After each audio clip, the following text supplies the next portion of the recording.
Welcome to Virupakshi news channel. వార్తలు చదువుతున్నది విరూపాక్షి లతారెడ్డి. ఈనాటి వార్తా విశేషాలు మీకోసం.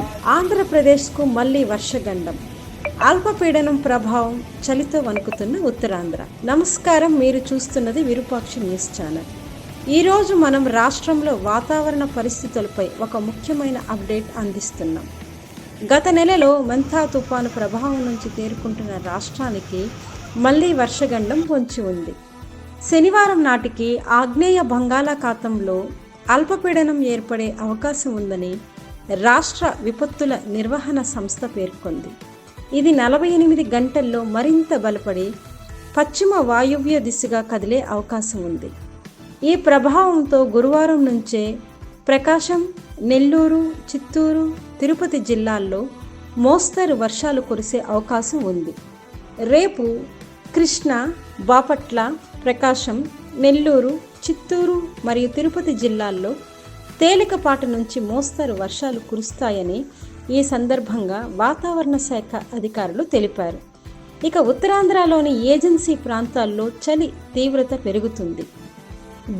మాడుగులలో 4.6 డిగ్రీల కనిష్ట ఉష్ణోగ్రత నమోదైంది.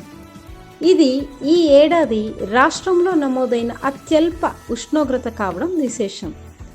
ఇంకా ముంచంగిపుట్టు 5.8 డిగ్రీలు, చింతపల్లి 6.8 డిగ్రీలు, డుమ్రిగూడ 7.8, పాడేరు 8.1, పెదబైలు 8.1, అరకులోయ 8.3, హుకుంపేట 8.8, అనంతగిరి 11.7, కొయ్యూరు 13.1 డిగ్రీల ఉష్ణోగ్రతలు నమోదయ్యాయి.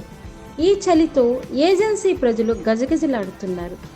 ప్రభుత్వం ముందస్తు జాగ్రత్తలు తీసుకోవాలని ప్రజలు కోరుతున్నారు. గత నెలలో మొంథా తుఫాను వల్ల రాష్ట్రం తీవ్రంగా నష్టపోయింది. ఇప్పుడే ప్రజలు తేరుకుంటున్న సమయంలో మరో వర్షగండం పొంచి ఉండడంతో ప్రభుత్వం ముందస్తు చర్యలు చేపట్టేందుకు సిద్ధమవుతుంది. విపత్తుల నిర్వహణ సంస్థ, వాతావరణ శాఖ సూచనల మేరకు జిల్లా యంత్రాంగాలు అప్రమత్తంగా ఉండాలని సూచించబడింది. వాతావరణ మార్పులు, వానలు, చలితో రాష్ట్ర ప్రజలు అప్రమత్తంగా ఉండాలి. విరూపాక్షి న్యూస్ ఛానల్ తరపున మీకు తాజా వాతావరణ సమాచారం అందిస్తూ ముందస్తు జాగ్రత్తలు పాటించమని ఈ సందర్భంగా సూచిస్తున్నాం.